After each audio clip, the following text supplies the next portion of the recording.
Showgrounds, the Nemchem Agri Division is more than just a store. It's the lighthouse of advancement, searching for top-notch biosecurity, cleaning, and pest control solutions. Attention! Local businesses, your quest ends here. Get ready for a thrilling journey in agricultural retail. The future begins at Nemchem Agri Division, your supermarket for superior quality. The revolution of agricultural shopping starts now. It's about empowering your business and nurturing your community. Call us today or visit our shop at the Lusaka Showgrounds.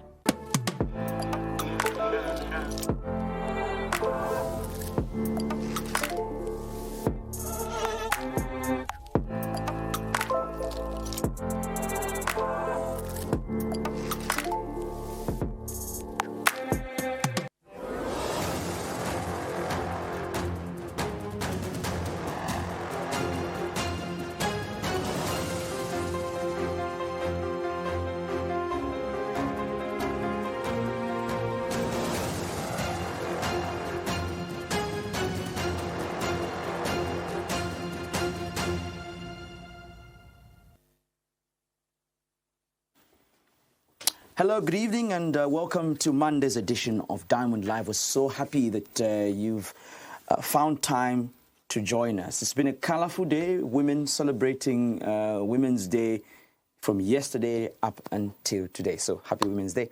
I'm Cheswa Kapasa.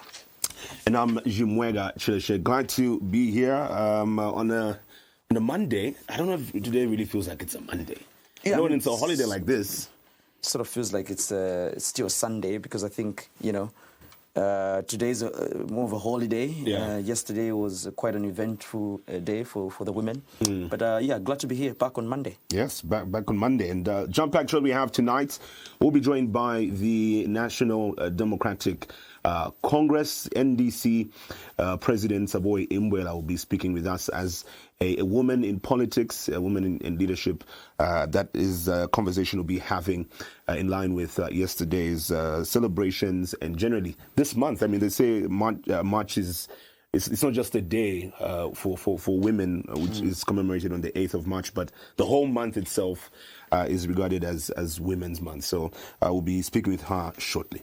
Well, Namuchiya Banda is a politician. She's also going to be joining us a little later on the program. But let's start with today in a snap.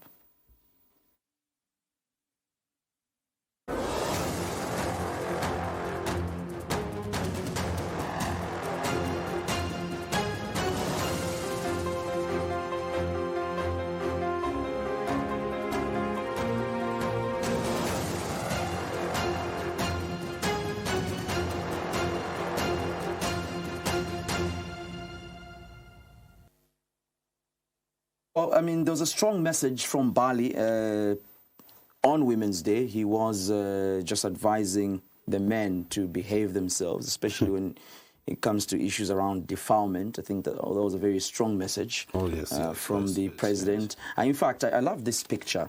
He posted this picture on Women's Day. And you need to know how to take care of the women, Mr. Chimweka. Did you see that picture? No, I'm seeing it now. I'm seeing it now.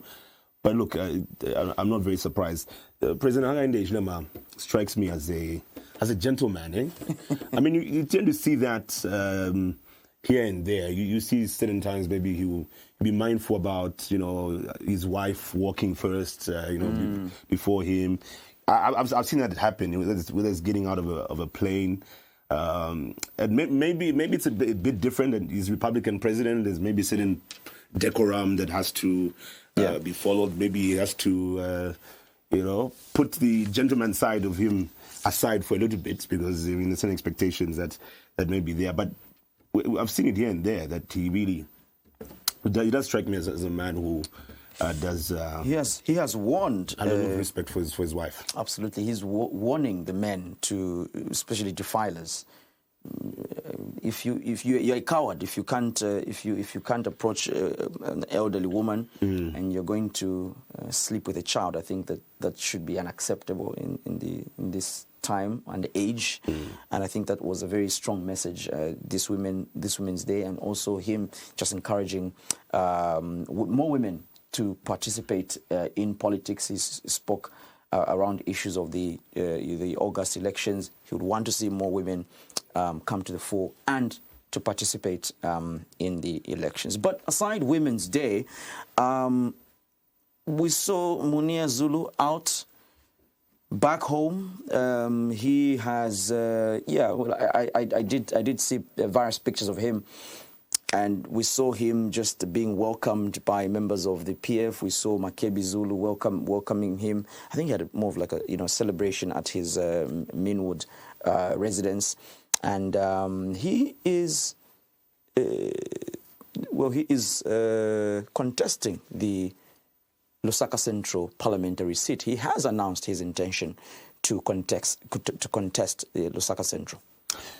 Well, I mean, it will be interesting to see how that goes. I mean, when you look at that, you also get to see that time does go by. When you hear the sentencing that different politicians have received, and hearing some of them making their way out, others will be out soon. Going through the process of the law, what started out as an arrest, eventually him going to court and eventually being sentenced. I think perhaps it also gives another reminder to a lot of us. I can imagine the excitement out of prison, and that's him there. That's Makebi Zulu there, just embracing the former Lumezi member of parliament. I did see former mines minister Richard Musuka also, who was welcoming him there, and many other members. We saw Honourable former supply minister Honourable Charlie Kosa, I think, was one of the people also that was there. Interestingly, let's see what happens to Lusaka Central. He says that he's particularly going for Haimbe, to challenge Honourable Haimbe, particularly for Haimbe. I don't know what the motivation is there, but Lusaka Central will be very interesting to see who will emerge as a member of parliament there. It is, and it always is. Lusaka Central is one of those constituencies that each election year, I think, brings a lot of interesting dynamics to it. So we'll see how that goes. We're talking women taking the lead in politics and governance, and of course we generally look at the road to the 2026 general elections, and we're going to be starting off looking at these particular topics with Namuchiya Banda. She's a politician, but also an aspiring mayoral candidate for Lusaka.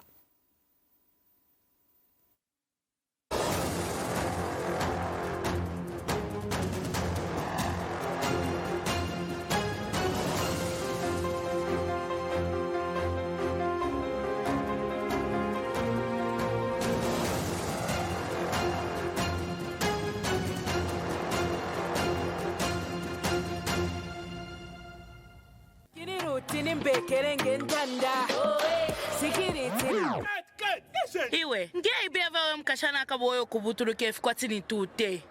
Make up. Now Ishiva, inedionsenga ndea kuchalo nda making sure it's ninchita moisturize skin nimpopoka. Mbomfia Romeo glycerin. Ukupopoka chan. Action! Romeo for naturally pure, radiant skin. Meet Lucy, a dedicated professional. Her days are filled with meetings and deadlines, but there is one thing on her mind: getting motor insurance for her brand new car. But I need to get my insurance done though. As Lucy begins her car journey, excitement fills the air. But she knows there is something crucial missing: safety and protection. The fear of being pulled over by traffic police looms over Lucy. She dreads the complicated and time-consuming process of getting insurance. Will she find a solution? Enters MGen on my WhatsApp. Just a chat away, this service transforms the way you buy motor insurance. It's not just efficient, it's also extremely convenient. With MGen on my WhatsApp, Lucy can now focus on what truly matters: her journey, her ambition. Insurance simplified. Text HI to MGen on my WhatsApp to easily buy, renew, or validate your insurance. When it's worth it, it's worth talking about.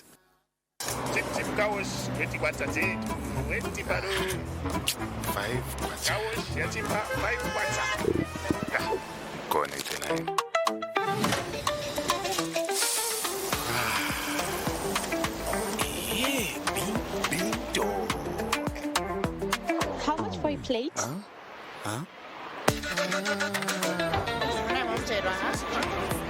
Everything is better with Bento. Bento noodles, full of unique flavor.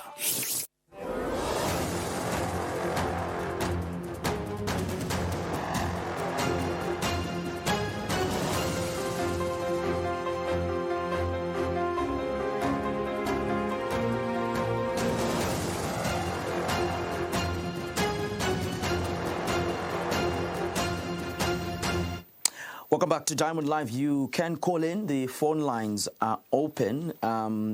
President Hichilema has emphasized the need for increased women's participation in governance, noting that women must be given a stronger voice in parliament and in national development. The president also did call for greater protection for girls and stronger collective efforts to uphold the dignity and rights of women across the country. He was saying this at this year's International Women's Day.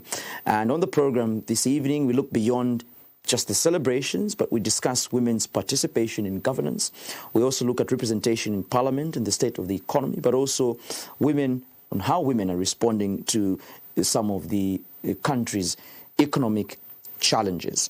To help us unpack these issues, of course, Namuchiya Banda is the mayoral aspiring candidate for Lusaka Central. Thank you so much for making time to join us on Diamond Live.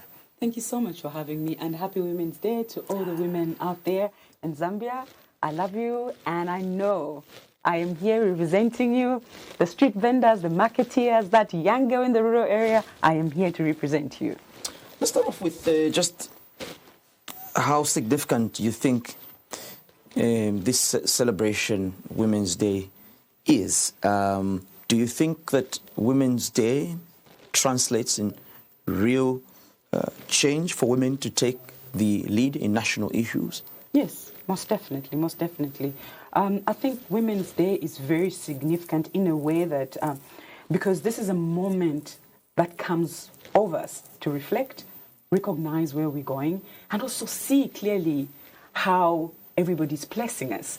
And this year in particular, I know that there's been that time where a lot of emphasis has been placed on, there's a lot of emphasis that have been placed on men that are molesting little ones, and stern warnings have been sent.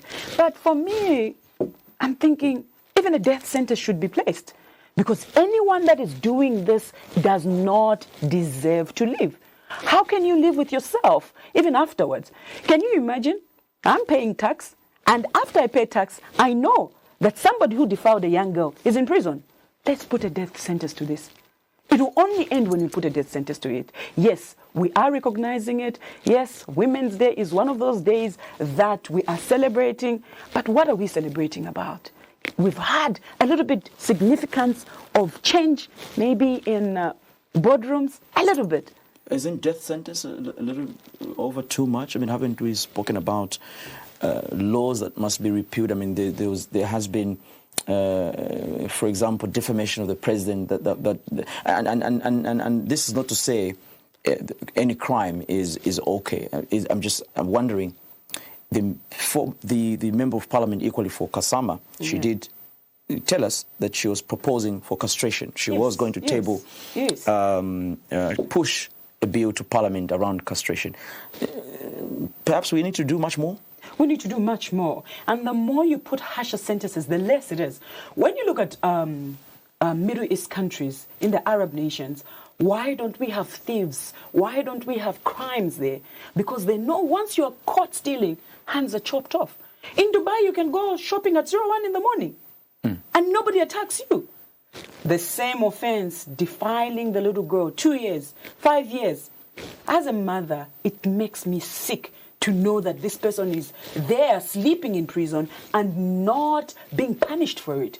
Castration, let's castrate it. Let's live your life, but let's make sure that we have people that are responsible for their actions.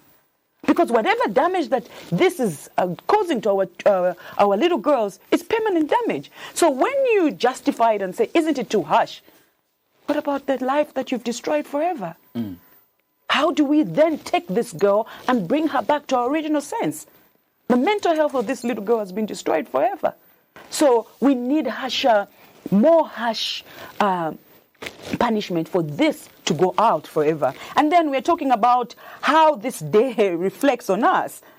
It reminds us how far women have come in fighting for equal opportunities in education, leadership, and also the economic participation. But however, celebrations are not enough. We are celebrating, but how far are we going to go with these celebrations? How far do we go with these celebrations? Because it's always celebration, things being said, but never implemented. So we're tired, we're really, really tired of having today. Yesterday was a great day. People were jovial. But has this really solved the problem?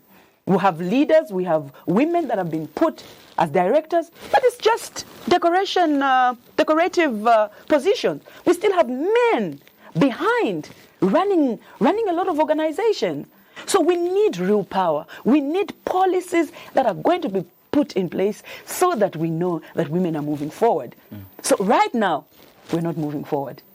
The president has called for increased women participation in politics, governance. Yes. More women to be in parliament. Tonight we're talking women taking the lead in politics. Do you think we're achieving progress in the area of more women representing Did you the country? Did you hear the number? The president said 20 more women. How many? I'll just say Lusaka. How many MPs do we have? About 176. With the delimitation that has gone on, we'll have even more. But if you're saying 20, thank you, by the way, Mr. President. We are not, the efforts you are making are commendable, but we need more. We need more. We cannot just have representation of, we can't even put that fraction anywhere. It is literally just a little bit tiny. We need more. We need representation in terms of percentage. We need 60, 70%. Rwanda today has got more women in parliament than ever before. Have you noticed the economy of Rwanda? It's doing very well. Why? Because women have been empowered. Once you empower a woman from a ward level, that's a community level. You come to a city level, to a country level, you should know the country is empowered. When a woman at the bottom is not looked after, that street vendor is not looked after, that marketeer is not looked after, that child from Marapodi, Mandevu, that child from Matero, Chawama, is not given equal opportunities, I don't think that's equal representation. What do you think is blocking the women to participate meaningfully? Okay. First of all, it's cultural hindrances and barriers. First of all, we've got the mindset of the community, not just men, but the women are themselves. They're used to seeing men lead. So we need a lot of education, civil education, that we have to go out there and make sure that people know that also women can lead. And also the women that are leading currently, can we give a good example? Because some of them, when they go here, they are literally forgetting why they have been voted. So we need that woman that is there representing other women, representing us right. And then again, sometimes it's a criticism. But should it just be about how many women are in key positions, or should it be about how meaningful even a select few women are placed in? I'll just place back the same. I'll just place back. We've had two powerful women in the country, representing the country at the highest level of the second highest level of vice president. We had the former vice president. We've had now second female vice president. Shouldn't we pat ourselves on the back as Zambia that we have at least, done a little better in that area, women participation? It actually saddens me because when we look at women being empowered, yes, we're looking at that level, but we're starting from there. And once we fix there, it will be easy for us to look up there. And right now, truthfully speaking, I feel, yes, our vice president is there, but I want her more. I want her presence to be felt more. I feel like there's a bit of hindrance on her part, and that is the truth. I want to see her more on the streets with us. She inspires me. She's one of my favorite ladies. And by the way, she is a teacher. She was a teacher. I'm a teacher too. So I have that background of saying, oh, That's my inspiration. She was a teacher. So I can achieve what she's achieving. But is it just on paper that she's vice president? Is she really vice president? Directors, board of directors, are they really board of directors? Is it just on paper? We want those titles to be felt by us women. When we talk about the highest office, we need our country to change. Did you know that we still have girl children that are in rural areas that haven't really yet accessed this free education? Today I was in Tanyama having a conversation with the ladies, and I still was so saddened to hear that we have girls that are not going to school, because when they go to these schools, the people that are in the schools are asking for money. And this is a girl who's supposed to be represented and fully into the education, because when a girl is educated, there's confidence, there's information. There is always that motivation to go forward. But even right now, I'll tell you, even the mentors themselves are not there. I'm standing as Lusaka Mayor. I wish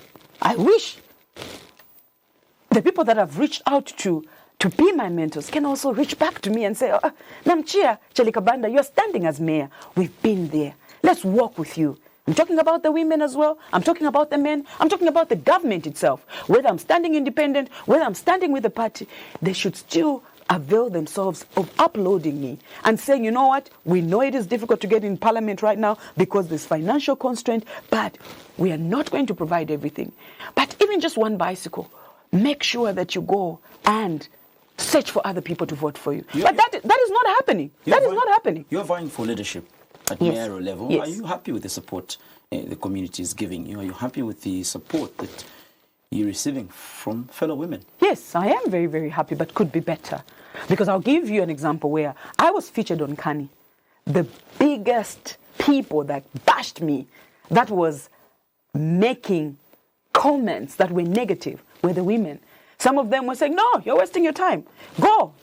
What did that mean for you? No, it just meant I'm doing better. I am a little girl, born in Matero, raised in Marapodi, just having a dream. And my dream is to inspire that young girl who's in Matero, that young girl who's in Chawama, that young girl that is in Bowling, to know that they can also do it. But why bash my dream now? Why bash my dream? Are we allowed to dream? Yes. Because whatever leadership positions that people have, it started as a dream. The great leaders you've had, it started as a dream. Is it bad if I dream? No. And women need to support other women. The men themselves need to know that women, once a woman leads, it will come from a heart of love, heart of compassion. We are born to lead and give. Will it mean any difference if you win the mayoral seat? Would it mean that people are receptive to having more women participate at local level or national level? Will it mean any real change? It will, most definitely, most definitely. I know currently we have a female mayor, and she has done her part. But there's one thing that I know, is that when you have a woman leading, you will see that most of the time, the issues that are on the grassroots, it's not issues that should escalate. But because we've left them for too long there, what has happened? They've now escalated. If we empowered that woman with a small business loan in the market, she could have empowered that youth that right now is on the streets, and you are calling what name? You know the name that you call them. I refuse to call them that name because I don't think that is the right name. When I call them that, I have failed as a mother of the city because I haven't given them opportunities, but yet I'm calling them that name. So what I'm saying is that we'll start from there. Once we start from there, it is easy to go up. We start from there, the chairman, the ward councillor, the MP. From the MP, then it goes up. But when we start from the president, mayor, MP, it doesn't work like that. So we need to start from the grassroots levels. And from there, we should be able to establish ourselves and call ourselves as women that are able to lead. But right now, I think there's still more that needs to be done. And we need you to give us that hand to say, when you lead, we'll give you the full support. Financial support, economical support, and also emotional support. And just say, what would you want us to do? If you don't pick it in August, yes, will you be disappointed in the people? would it mean anything for you? Would it mean that you're changing your route? What would it mean for you? If you don't pick it, if you don't take it, if you don't win the seat? There's no losing in this race. It is about learning and still going on and empowering that woman. Remember, this journey is never about winning or losing.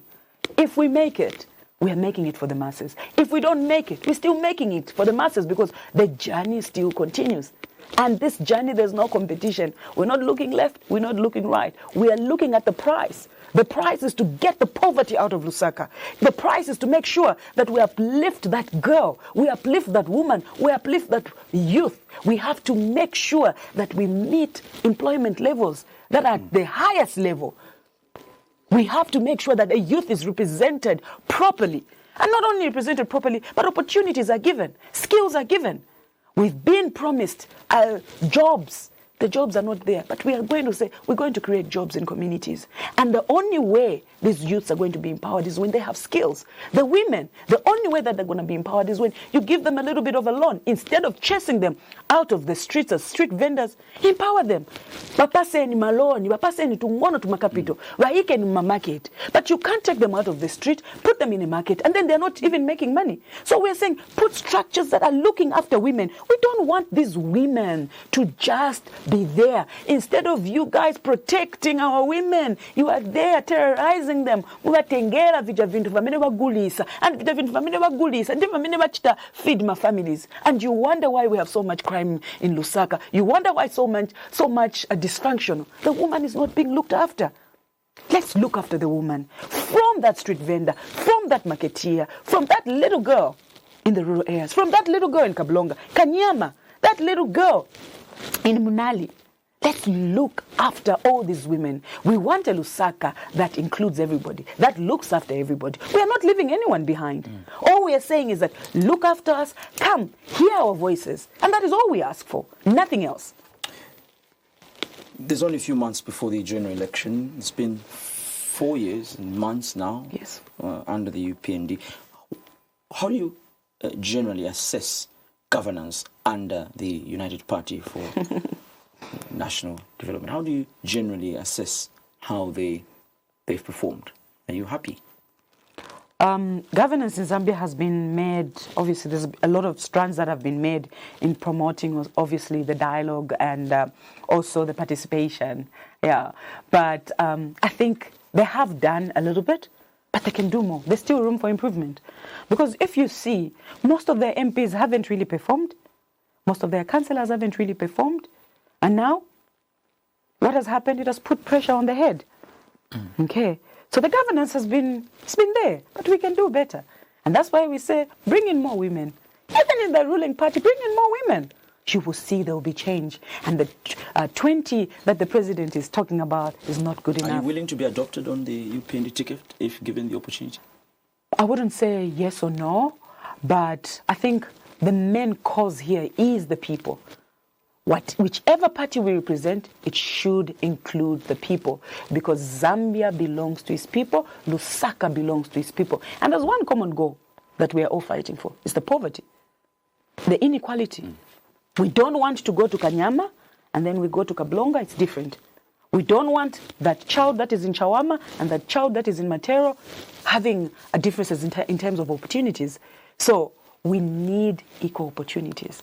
And if adopted, we're working for the people. If not, we're still rallying on. We're still working for the people. And that is our core message.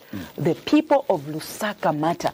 And for a long time, we've been overlooked. For a long time, everybody's just doing their own thing and not listening to the people of Lusaka. And hence they're tired. The people are tired of broken promises. The people are tired of leaders telling them what to do instead of walking with them. How many youths right now are on the streets languishing and yet being blamed? They drink a lot. Yes, they do this. What solutions have you brought for them? What have you put on the table to eradicate this unemployment? The women, they're just, they're street vendors. They're making our town dirty. It is easy when you are not the street vendor. It is easy when that woman is not your mother or that woman is not your father. You'll be able to say what you want to say. But when you are that woman, nobody takes glory in carrying Lubango with a baby at the back and it's raining. Nobody takes that glory. But because we've neglected the woman for too long, that's why we are where we are. And we are saying they should go to these markets. But then there's no business there. We need to find systems and structures that are going to look after these women. They always say, when a madman is singing a song, the people listening to it will be laughing and you'll be part of them. But when the madman is your father, it hits differently. Namuchiya Banda, thank you so much for making time to join us on Diamond Life. That's all we could accommodate this evening. Thank you so much. Well, that's Namuchiya Banda talking politics, women taking the lead in politics and governance. She is a politician and an aspiring independent mayoral candidate for Lusaka as mayor. Saboi Imboela is NDC president and is still talking women leading in politics. She's joining us next.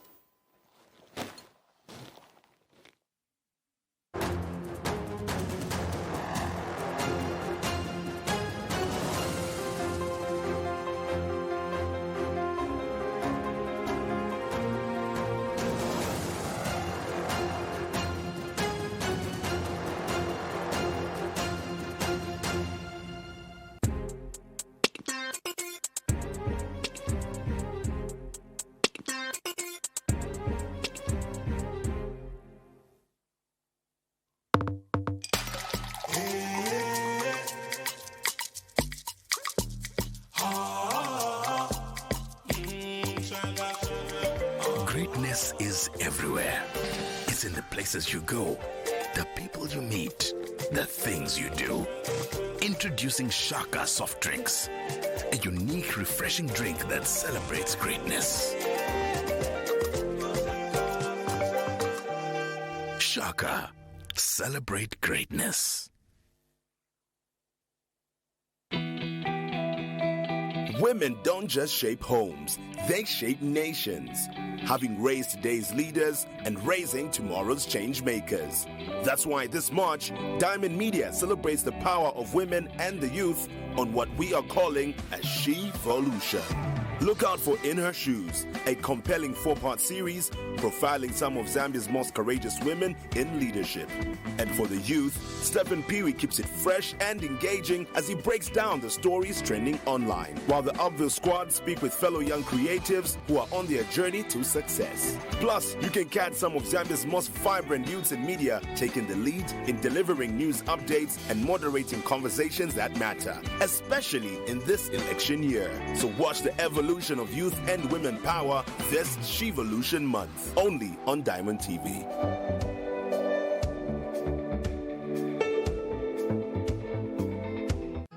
What is greatness? For Ruth, greatness is Barbara Banda.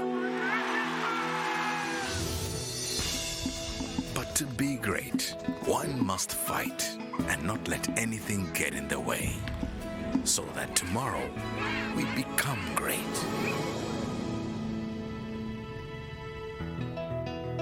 For her to be like Barbara Banda tomorrow, I make sure I protect her today. Trust Hygienics to protect your everyday. Hygienics. Protection today, greatness tomorrow.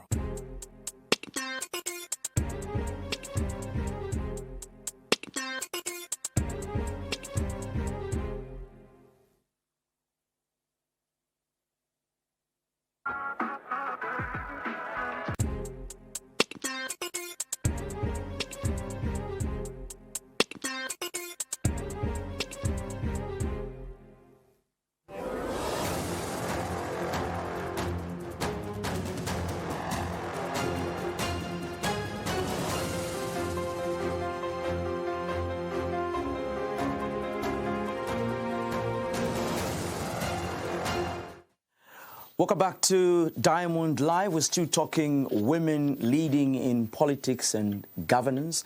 We're also looking through to the road to the 2026 general elections in August. It seems to be a very interesting year as politicians gear up for election day this August. Now, Like I earlier mentioned, Zambia, of course, yesterday joined the rest of the world in commemorating the International Women's Day, celebrated under the theme Rights, Justice, Action for All Women and Girls. We'd like to hear from NDC leader Saboi Imboela, who's joining us virtually. Madam Imboela, thank you so much for making the time to join us virtually. I would like to start by wishing you a happy Women's Day and, well, share with us how you spent your day. Celebrating. Well, I spent the day visiting relatives, and friends, because yesterday the time was too short. So more or less like I continued what it is that we should have finished yesterday. We saw a lot of women marching, speeches at the Lusaka Showgrounds, a lot of women participating at this year's International Women's Day. How do you generally describe the activities, the mood, and just how do you interpret this year's Women's Day? Well, this year's Women's Day, for me, it's about celebrating the women's resilience, the women's resolve, and their hard work and everything. Because when you look at issues of equality, issues of justice, it's never easy, for them to attain it. So the little that we've been able to achieve so far, I think is something worth celebrating. The women and the girls, as the theme says, they normally face similar things. And when it comes to issues of injustice, they face them disproportionately by virtue of being female. So you have to train the girls from the time they're quite young to say, in this world, you have to do certain things because you're a girl. The world will judge you differently by virtue of you being a girl. When it comes to justice, when it comes to injustice, you may also be affected differently. I'm sure you know that even just a long time ago, when you had a situation whereby a girl was pregnant when she's still at school, should be dismissed from school, and the boy will remain. Of course, with the re-entry policy, all that has changed, whereby now they have to chase both of them, and they have to come back when they are both ready, unless the girl says that she's not ready, and then the boy is allowed. So issues of justice and injustice are coming from such things, whereby to say when it's a girl involved, trust me, sometimes it's never really the same by virtue of their sex. So they need to be taught that from an early stage, and it's important that the theme did recognize the fact that women and girls face these kinds of things at different levels, and they have to be more or less like embraced in these things as we embrace these themes. You are a woman leading a political party, and we're talking women leading in politics. Are you satisfied at what you've been able to do to change the narrative around women leading in politics in Zambia today? I am okay with that, what I've been able to do so far, but in terms of satisfaction, I don't think I am satisfied because the things that we need to do require so much effort. Issues of mindset change, for example, don't happen overnight. You have to keep on doing them for people to change. And then other things, of course, you want to do them, but maybe you've got challenges of resources, you've got challenges of societal norms themselves are working against whatever it is that you need to do.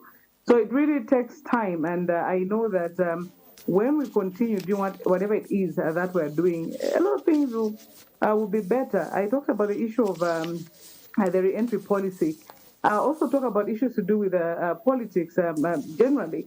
You'll find that a long time ago it would be harder for women to get into politics because when you look at the kind of support system that they would have, be it the family, be it society, be it religious, leaders and everything, they would not have the kind of support that their male counterparts would have.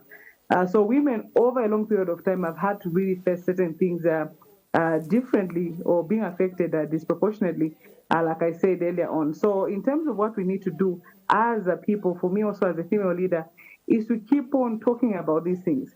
When you come to NDC as a political party, you're going to find that we have implemented the zebra, for example. The Zambian constitution does recognize the zebra in terms of appointment, which means that when you have a male leading a certain portfolio, the deputy should be a female. When you have a female, the deputy should be a male, and things like that. And you'll find that government and other institutions don't really follow the zebra. But the NDC, we've really had to do that. We have endeavored to do that as much as possible. Where you see me as a female president, my deputy is a male. The Secretary General is a male, the deputy is a female. National Chairperson is a male, the deputy is a female. You know, the National Chairperson is female, deputized by a male. And one of the few political parties, of course, that have a National Chairperson who is actually a female. A person who heads a disability portfolio is female, deputized by a male. So we've been able to do that. And as a female leader, I've been able to do that. Maybe because I'm a female, but also because I really do just believe in women empowerment. And just to conclude on that, you'd find that most political parties, even NDC included, at first what would happen is that when it comes to provincial chairman of all the 10 provinces of Zambia, you'd find that most provinces say the chairman automatically becomes a central committee member of the party. For NDC, we looked at that and we said, already this creates an inbuilt majority of the male. So for us, both male and female, so meaning that the chairman and the chair lady of the provinces automatically become part of the central committee. That way, you have those 10 and the other being male and the other 10 being female, so that you don't have an inbuilt majority whereby all the time the women are disadvantaged. So I think those are the few things that I've been able to do at a personal level about gender equality. Do you think there is political will from the UPND government to allow more women representation at national level in terms of leadership? The president has, on so many occasions, spoken about women representation. He's spoken about Bill 7 that must allow more women, more youth, more people that are differently abled. Shouldn't we be congratulating the UPND government for pushing for all of these things that they've been able to? Mm-hmm. I'll answer that question in two ways because my feelings have changed over time.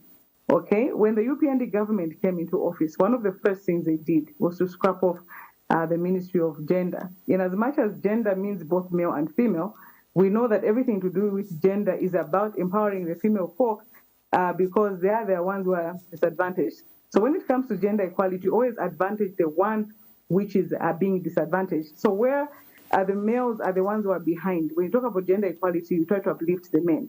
In Zambia, the females are the ones who are behind. So the scrapping off of the Ministry of Gender, you know that it more or less scrapped off the will and the strides, you know, that the women had made over time. So that to me was very bad, and they made the gender division at cabinet office just as a division, which is very disappointing for women. We know that in his cabinet he only appointed 4 women. When you looked at the PSAs, the people in diplomatic service, just basically the appointments of the president were always very less of women, and we made noise along the way. And more or less I kept on improving here and there because also of the noise that we were making. And we didn't acknowledge, to say, this time I've done better, though the better was never so much, but it was something. However, so I was very disappointed with all those things. However, one thing that I've always been very happy with President HH is the fact that he made it very clear from the onset that he wanted proportional representation. So on that one, I am very, very happy. And I think I am on record that even when I opposed Bill 7, I always said one of the good things about Bill 7 is the issue of proportional representation and the limitation and others, of course.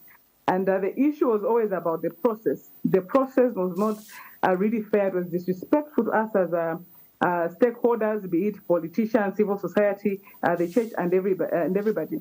So Bill 7 was never really so much about the content, but the process. And I think, like I said, I've been very much on record before, during, and after Bill 7. So, like I said, the process was wrong, the content not so bad. So being one of the strongest proponents of Bill 7, of what is this, of proportional representation, I am very, very happy that we do have a proportional representation. Even before Bill 7 came to be, I think just as it's 2 years ago, the president was on record. I think there were 2 headlines in the papers, screaming headlines, where he said he was for Bill, for proportional representation. I remember when I went to State House, one of the things, the people, when they look at the video where I'm talking to President HH, that's what I was asking him right there in State House. I was asking him to say, you've been saying that you want proportional representation. Are you serious? Do you want this? Because that's what we want. And he said, yeah. I'll talk to a fellow opposition so that we see what we can do. When it comes to the Constitution, we should look at the non-contentious issues so that we see the middle ground in terms of trying to implement this. Of course, that never came to be. Because when he said that, I remember I engaged the PF people, one of them being Honorable Kampiongwa, and them, and said, the president said this. Is there a way where we can do this? Okay. So, like I said, that really never came to be in terms of what he had suggested. However, the whole Bill 7 issue came in, and with that came proportional representation. With proportional representation, I think it's one of the best things that has come out from Bill 7, because we are really going to have a bit of an improvement when it comes to women representation. And in Africa, when you see all the countries that are doing well when it comes to women political representation, you see that all of them have proportional representation. Okay, if you look at Rwanda, which is like one of the best, not even one of them, the very best, not only in Africa but the whole world, women political representation is the best in Rwanda. I think the last time I checked, they even had about 64.4% of women in their parliament, more than what we always talk about in all other countries. For 64% normally is attributed to men. But Rwanda, I find that they had a parliament which is over 60% comprised of women. South Africa, so it does have proportional representation. South Africa, which has one of the best constitutions in the entire world, has proportional representation. Namibia, which has now given us a female president from the ballot, has proportional representation, and many others, of course. So with that, you can tell to say, if we don't have the light legislation, you may not have women coming into parliament, in the council chambers, and even becoming president. So on that one alone, I commend President HH for ensuring that we have proportional representation, because trust me, we are now on the right path to ensure that we have a good number of women. For me, however, with proportional representation also comes a caution. I wouldn't love to see a situation whereby political parties now tell their women to say, you've got 20% in parliament, which is already given, which is guaranteed, so we don't have to choose you. They shouldn't do that, because that 20% comes in with already the harshness of the entire adoption process that political parties are normally subjected to. So in the political parties, they should ensure as much as possible they adopt women, because women, apart from being adopted, they have to go on the ground, others will win, others will lose. So that 20% is a cushion. So they should not think that because there's a 20% in parliament, then automatically they have to now scrap off that. So with that, I think the number of women in parliament would definitely improve. How's been your assessment? As a strong woman, how's been your assessment of the UPND's 4 years in office? Let's take particularly for women. What's been your assessment for leaders in government? Just repeat your question. I didn't get that. I'm looking at the 4 years of the UPND in office. What has been your assessment on the current state of governance? And particularly, are you happy with how the women folk have been able to perform, those that are in key leadership positions, ministers, vice president? We're talking women taking lead in politics. I am not happy with the women, first of all, with the performance of the UPND in government. The past 4 years, I think, have been very, very disappointing. And for me, one of the biggest reasons why it has been disappointing is that the UPND don't listen. Governance, if you look at the tenets of good governance, apart from accountability, apart from transparency, there has to be an issue of also participation. For the citizens, it's not just enough to go and vote. You have to come back and provide checks and balances. People think the checks and balances are only for the opposition. It's for the entire country, the citizenry. But not everybody can speak at the same time. So you have to listen, because participation is a key component of good governance. So the UPND have been very bad at listening, and for that, they've really done a lot of things wrongly. And when it comes now to the issues of the women that have been appointed in the various positions, I think for me, the UPND have a heavy-handedness they have a heavy hand when it comes to their governance. You know, the executive is so much overbearing all the other institutions of our government. So with that, the women that have been appointed in the UPND government have not been able to shine, you know. And I feel so bad to say this because a good number of them are actually my friends. You know, these are people that I've known at a personal level. They're my friends and everything. But if I'm going to be objective, but why do you think they've been not unable to shine? They haven't been able to shine because of the heavy-handedness of the executive. You know, I'll give you an example of, let's say, the Speaker of the National Assembly. The Speaker of the National Assembly has not brought democracy to Parliament. She has actually made Parliament a disaster. As a person that has always enjoyed watching Parliament TV, watching the proceedings of Parliament, I don't even watch Parliament TV anymore. It's very, very disappointing and sometimes very, very embarrassing the way the MPs are treated by the Speaker. And we thought that having the first female speaker, things would be good and everything, but it's not the case. So it's very, very disappointing. We have the first Justice Minister, who's a very good friend of mine, and a very nice person for that matter. For me, if you look at her performance also, she has not really performed away from what she's been told to do. Are you getting the point? The issues of Bill 7, for example, she pushed Bill 7 so much. Away from Bill 7, what can you say the Justice Minister did after this? You get the point? So when you look at a lot of these other portfolios, there's not even one I can point at and say, this person stands for this. Because even when you're a minister, when you're a foreign, when you're an ambassador, whatever it is, these government positions that we're given, a speaker, vice president, and the vice president also, you know, when you're given these positions, what is it as a person that you stand for? Women, we are supposed to shine in these positions. People have to see, to say, this one really wants to ensure that the girl children are not affected in this way or that way. Are you getting the point? But for me, if you look at all the things that the UPND has done, they have really been so disappointing. They have not even activated the office of the First Lady, for example. The First Lady always has this charity which they do and things like that. And for me, it's not even her, but the UPND as a government not activating our office to ensure that it operates the way it is supposed to operate. So when it comes to, I think, women and what women are supposed to do in this government, they have not really given the women that space and a chance to shine and do what it is. But I mean, the First Lady has been supporting women.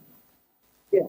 The First Lady has been supporting women. We see donations all across the country. We see her distributing empowerment package. I mean, isn't that enough? We've had to talk so much, and I remember last time when I spoke about it, one NGO called me to say, no, the office, I don't know which office from the government called them, these NGOs, and they were told to say, the First Lady won't have an individual NGO, but she'll work through the existing NGOs. And I told them to say, you are taking away her legacy. Because if she's going to work through existing NGOs, what exactly is going to do? So there's a lot of things that we do behind the scenes. That's why I'm saying, for me and being Women's Day, I even feel bad talking about this, because these are things I talk to these people privately to say, these are our mothers, these are our sisters, and we want them to operate in a certain way. You know, so most times they say, no, she works through NGOs. And then when there's a visiting First Lady or somebody else, then they tell you to say, this charity that the First Lady is working on, and this and that, and then you get shocked to say, but we didn't hear about this, we're only hearing about this when there's a visiting person. However, like I have said, all these things are being done, unfortunately, because of the people that are responsible for doing this, but they have not really given the women that kind of opportunity in this government. Because at the end of the day, like I always say, men and women think differently. You know, our what is this? Our concentration, you know, our priorities are different. So give the women a space to say, what exactly do you want her to work on? Even if you're not going to be the one who's going to do this, going to do this individually, as the people that will surround this office and everything, what exactly should they work on? Are you getting the point? So for me, to answer your question, the UPND have not done well in terms of ensuring that their women and their officers work the way they should, so that out there they're able to motivate, empower, and just what is this? Like I said, empower all of us, for lack of a better word. Because when you see a woman in a certain position, trust me, it's not easy for women to get into these positions. So they motivate all of us.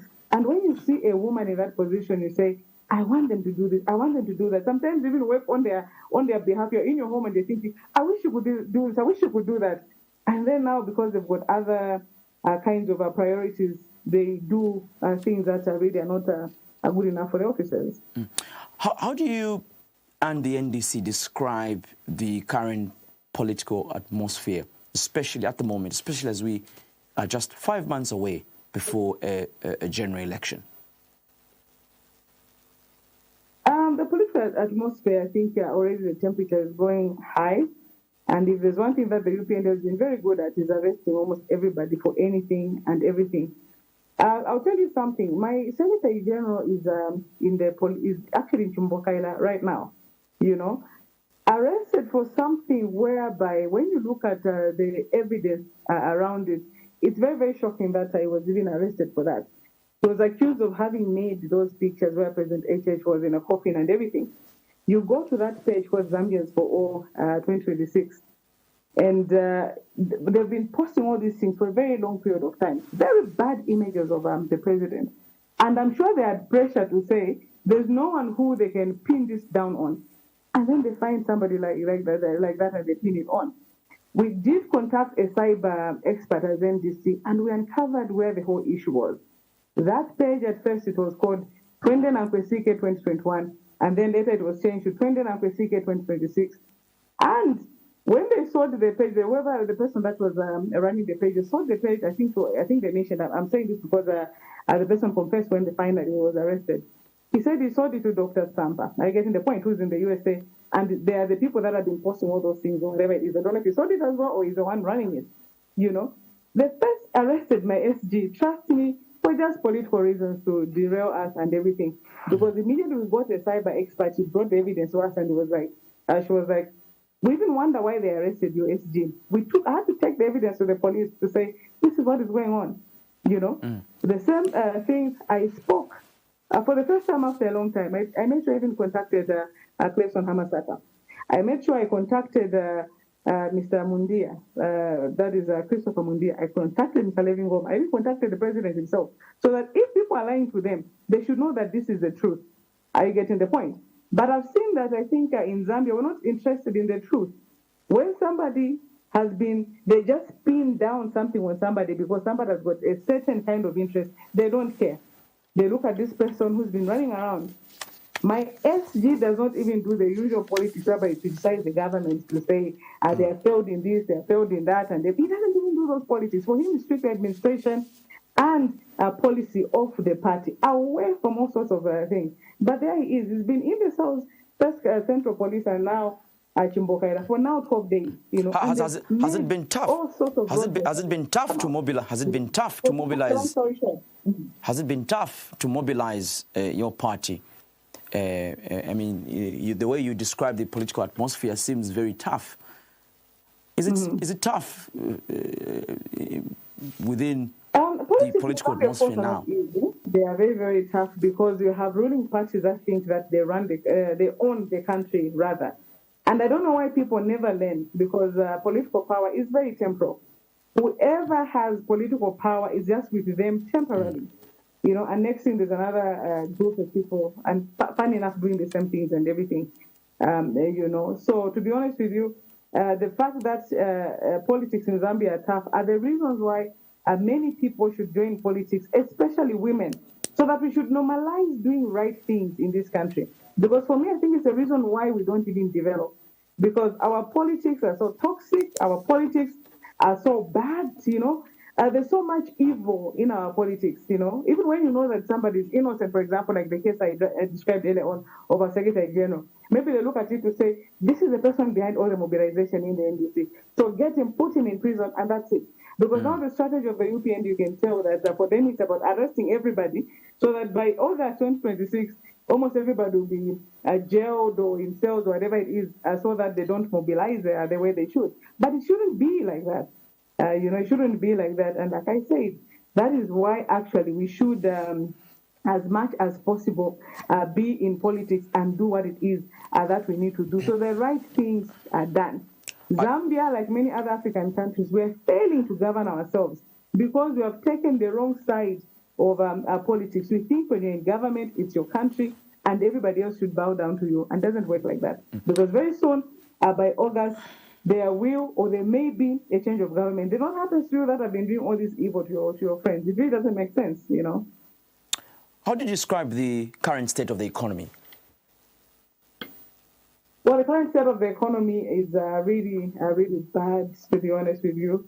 I think we have seen that in the past few years, that is from 2021 to now, a lot of things have really not improved. Zambia is a consuming nation. We are not really a productive nation. So if we are not productive, it means that nothing really is improving.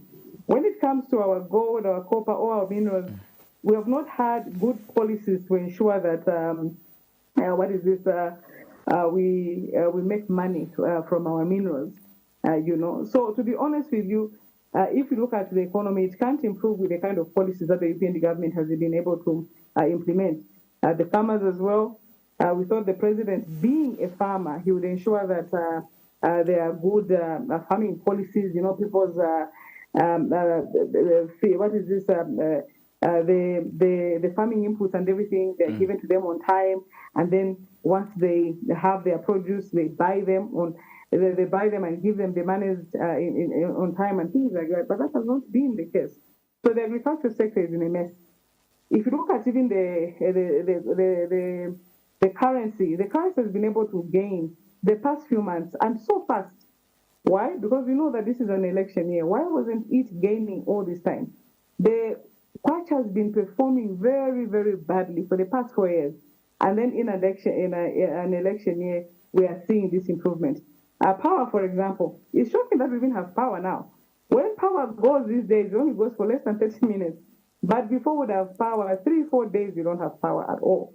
So all these things are things whereby they have not really been listening, because they were being told, don't sell power. You're saying we had a drought, you're saying there's not enough power and everything. So why are you exporting our power? Can you do this? Can you do that? They are not listening. Election year now, they're trying to do things in all these ways. But really, the economy is not performing well at all. Talking elections, as we come to a close, is the NDC participating in the August elections? Oh, certainly. Certainly, the NDC is participating in the August elections. And for me, I'll be very honest with you, I think it's the reason why my SG is in the cells right now, because they thought that we would not participate. NDC has not been participating in elections simply because we have not had resources. But for 2026, we planned, and I'm sure you saw that we also participated in the Chawama by-elections, and we saw certain sectors doing all sorts of things. So they saw that they could not get us in ways that we thought they would. They ended up making up all these funny things, because the Zambia police, sadly, if I hate you today, I can just go to the police and say Musonda, Cheswa, Cheswa, anybody I just think of in my head, Mobanga, anybody is the one behind this. The police won't even do thorough investigations. They will just come, they arrest you. After they arrest you, that's when they start investigating later on, okay? Like I said, my SG it's a very painful thing. I keep on saying this because it's very, very painful. When you know somebody is 100% innocent, and the evidence is there on the tables of the police, and they don't want to do anything because they are saying, no, we've got instructions. Instructions from where and to do what, But anyway, despite all that, and despite the intimidation and the harassment, NDC is still participating in the 2026 elections. We are going to be on the ballot, despite the intimidation, despite the unfair arrests which are happening now for innocent people, despite everything. NDC will certainly be on the ballot because it is our constitutional right to do so. Well, Ms. Saboi Imboela, we wish you the best, even as you gear up for the August general elections. Thank you so much. It was really good being here and talking to everybody out there. Well, we've been speaking with Saboi Imboela. She is the NDC president earlier We also did feature Namuchiya Banda, who is the Lusaka Mayoral aspiring candidate for Lusaka. Thank you to those that have been joining us on 271 on DSTV and those joining us on our social media platform on Facebook. It is Diamond TV Online. We would like to thank all of the callers that have tried to call us. We're back on Wednesday and Friday at 21:15 hours. Good night.